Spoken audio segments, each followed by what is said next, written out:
Every time you go outdoors, you have the opportunity to experience and enjoy the wonders of nature. Hi there, I'm Heath Buckmaster. Thank you for joining us today for Life Stories, Understanding the Natural World. And today, through a partnership with the Sacramento Zoo, we have brought the natural world here into the studio. I have Mike Oyang. He's here with us from the Sacramento Zoo. He's an education specialist. And we've decided to get the scariest creature out of the way first. This is Auburn. Auburn, the Pacific gopher snake. So what's interesting about Auburn? Well, actually, they're one of our native snakes you'd find possibly in your own backyard. No, don't say that. Okay, won't don't go say that. A walk in the park, you might likely encounter a Pacific gopher snake. One really interesting, well, actually kind of fascinating fact about them is they can mimic rattlesnakes, which of course are venomous. They have a pattern very similar to a rattlesnake.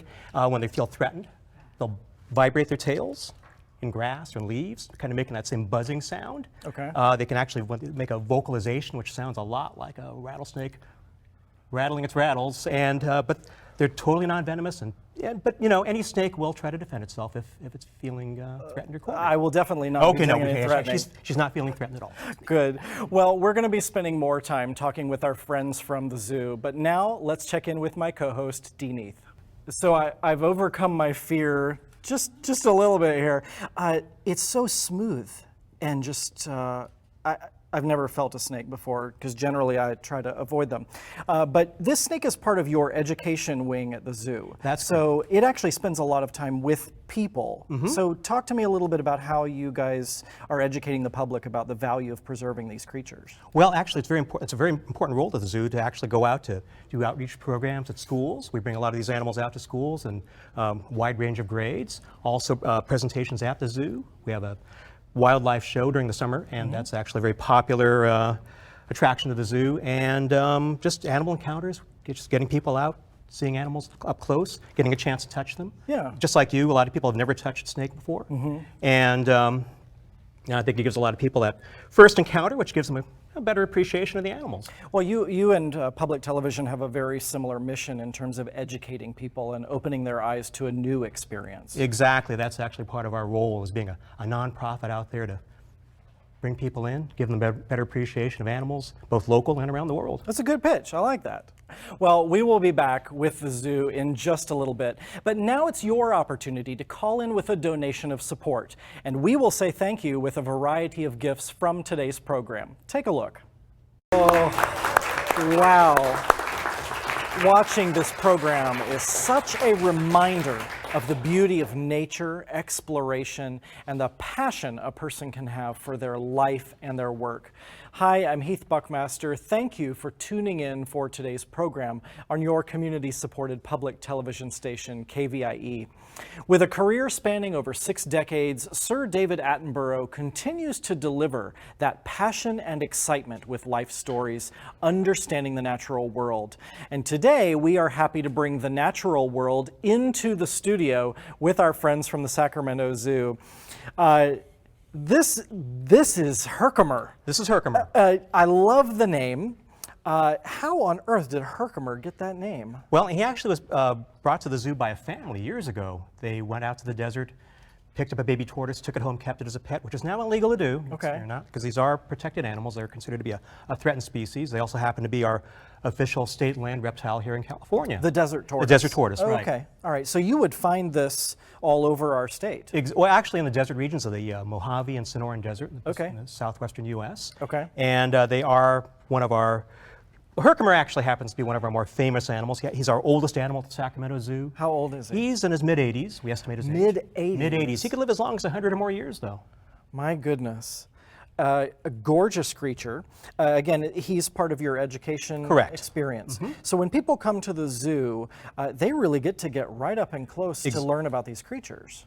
They get to come right up to Herkimer. We allow touching. He's actually one of our more amenable animals to that. You know, you can touch his legs. And people, again, an experience people don't often have is to come up and actually meet an animal like this up close, and that's what we like to provide that opportunity. Well, and again, as we said before, you have a very similar mission that we do, that people are able to experience creatures and experiences that they would never get anywhere else, through the zoo, through public television. It's a wonderful mission. Well, we're going to be back with more from the zoo in just a bit, and with another special creature, but now let's check in with my co-host, Dee Neath. We are back with Mike from the Sacramento Zoo, and he's brought out a new creature. This is Tim. Tim, the Uromastix, or spiny-tailed lizard. I love that you have such wonderful names for all your creatures. So now, how did Tim get his name? Well, it so happens that it's short for Timbuktu. Okay. A city in the country of Mali. Very good. Which is where this species would be found. So you were talking about the really unique aspect of this creature is the tail, and it uses it for defense. Exactly. They're called a spiny-tailed lizard because of their spiny tail.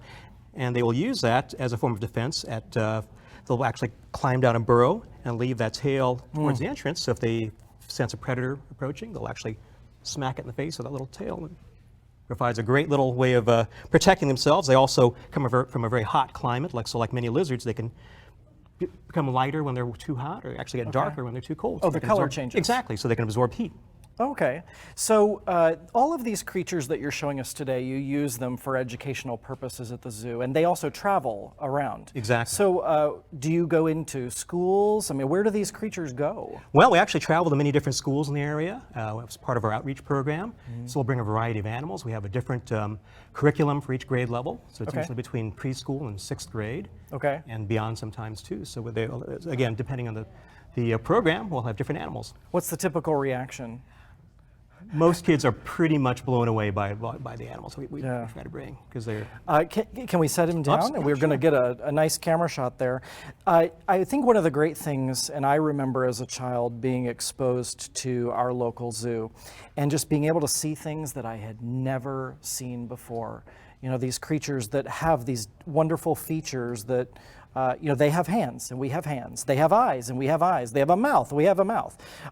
So many similarities that they have, yet they're these little alien creatures. That's correct, and you know, these are all adaptations that help these animals survive in their natural habitat. And you know, they're just... Oh my goodness. Different species have different adaptations, so it's really fascinating. It's actually really a great thing to point out to some of our visitors that you know, why the animals are the way they are. How old is this one? He's in his teens. In his teens? Yeah. Well, we hope you have a long life, Tim. Well, we're going to be taking another chat with the zoo in just a minute, but now let's take a look at some of the great thank you gifts that you can receive when you donate today, and thanks. All right, thank you, Dee. Well, we definitely have some new friends, but this is Calico, and Calico has visited KVIE several times in the past as part of the zoo's education initiatives. Now, Calico is a pygmy hedgehog. African pygmy hedgehog. Pygmy hedgehog, yeah.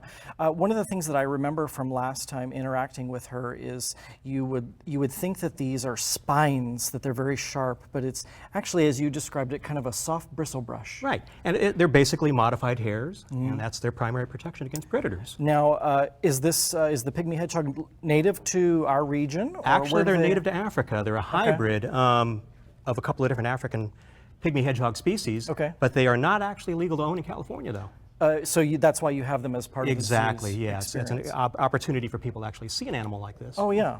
Well, again, it's not something that you would see natively in our region, so the zoo provides that wonderful exposure to all ages to be able to come and experience these wonderful creatures. So what's special or unique about the pygmy hedgehog? Well, again, partially the little pokey hairs, and when a pygmy hedgehog or a hedgehog feels threatened, they sort of tuck their head down, roll into a ball, tighten up their muscles, and those pokey hairs stick out kind of like a living pincushion. Oh, yeah. They'll also exhibit another behavior called anointing. They'll find toxic plants or maybe a small toxic frog or toad that they're immune to, and they'll mix that with their saliva and then coat their little pokey hairs with that saliva, which makes them, if a predator, they're bad tasting, bad smelling, possibly toxic. Very interesting. So they're just, and Calico's been eating a lot today. She has apparently. been, yeah. No, she's actually on a little tear right now. I love it. I love it. Well, it's so glad to have you here, Calico. Thanks for coming. So now is the best time for you to support the shows that you love. And you can do that through an ongoing monthly contribution. That's called being a sustaining donor. It means that you're sustaining the programs that you and your family watch every week on KVIE. And it's the best way to support the shows because your contributions continue each month at a level that's right for your budget. That means more programming that's family friendly and ready for you. Call the number on your screen now and be involved. We're about to head back to the next part of the show. Enjoy. Oh, what an amazing program. The passion of Sir David Attenborough's 60-plus years of broadcasting is never more evident as with today's episode of Life Stories, Understanding Our Natural World. Hi, I'm Heath Buckmaster, and thank you so much for tuning in to view today's documentary special. And today we are also pleased to have the natural world here in the studio with us, with our friends from the Sacramento Zoo. So Mike has brought out Charlie. Charlie is absolutely stunning, but I can barely see him through the camouflage. Oh, that's right. Perfect camouflage. You know, this is a great horned owl.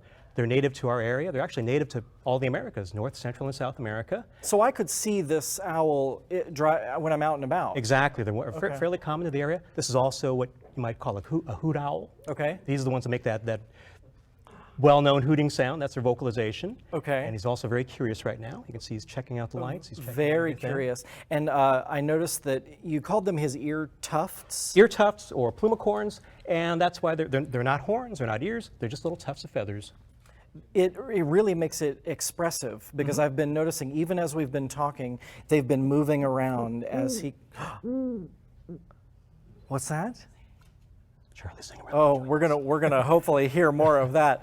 Well, we're gonna be spending more time with our zoo friends, including Charlie, in just a bit. But now we're gonna check in with my co-host, Dee Neath. Well, we are back, and we wanted to keep Charlie here because he has a really interesting story. Charlie is a rescue owl. Correct. So how did the zoo come about acquiring him? Well, actually, he came from Texas, and there was a family who had property. They decided to cut a tree down on their property, not knowing there was an owl's nest, and Charlie wasn't quite ready to fly yet, so he came down with the tree. They took him in, which is something, unfortunately, it's all too frequent when people take wildlife out of the wild. And so they tried to raise him. That's right. They didn't necessarily know how to raise him properly, so they took him to the Abilene Zoo in Texas. They have a great rehabilitation program. They tried to see if they can get Charlie back out into the wild. They worked with him, and when it came time for release, they brought him out with several other owls. All the other owls flew off to the trees. Charlie decided to stay, and so at that point, he was made available, and we brought him to the zoo. Well, we're glad you stayed. Now, I was noticing there are several layers of these feathers that create this camouflage across his body. Right, yeah, they have amazing camouflage. They are in competition with other birds of prey, hawks, eagles, larger owls, and so they need to be able to blend in with their habitat. And also, to take a look at the feet here, the talons. They estimate the strength of the great horned owl has about the same grip strength as a golden eagle. Oh my goodness. And add that to the needle-sharp talons that are very effective at catching their prey. Well, they definitely look incredibly sharp. Which is why we wear this big heavy glove. I was going to say. Exactly. Now, does Charlie know his name? Does he know his handler? He does know. He actually can tell the difference between his various handlers. Okay. He has, a varying relationship with everyone. He's very unusual as a rehabilitated owl, the great horned owl. A lot of times these birds, when they do come out of the wild, don't really have a lot of familiarity with people, or they can be sometimes fairly aggressive. But we're really lucky with Charlie that he has a really good temperament. He's a great ambassador for a native species. So when you take all of your creatures out to a school or in public or here at KVIE, what is the message that you're really trying to convey by bringing these animals out? I think the main thing is just give people an appreciation for wildlife, both native, wildlife, wildlife found around the world. Hopefully they'll get that appreciation and carry that on, throughout their entire, just basically just knowing and how they can have a positive effect on wildlife. Well, they certainly have a positive effect on us here in the studio. We hope they're having a positive effect on you as well. Today we've experienced an entire world of adventures in just 90 minutes. But you can get the full journey today when you make a generous donation in support of public television. It's that donation that allows your family to go on a trip every single day just by tuning in.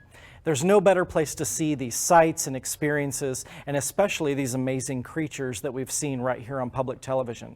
You can take a trip every day, every week on public television through shows like Rob on the Road, Huell Hauser's California's Gold, Rick Steves' Europe, and on special nature programming when we have the very fortunate ability to bring our local zoo in for that experience. We want to thank you for watching and for supporting your local PBS station, KVIE, because it's all here because of viewers like you. So thank you.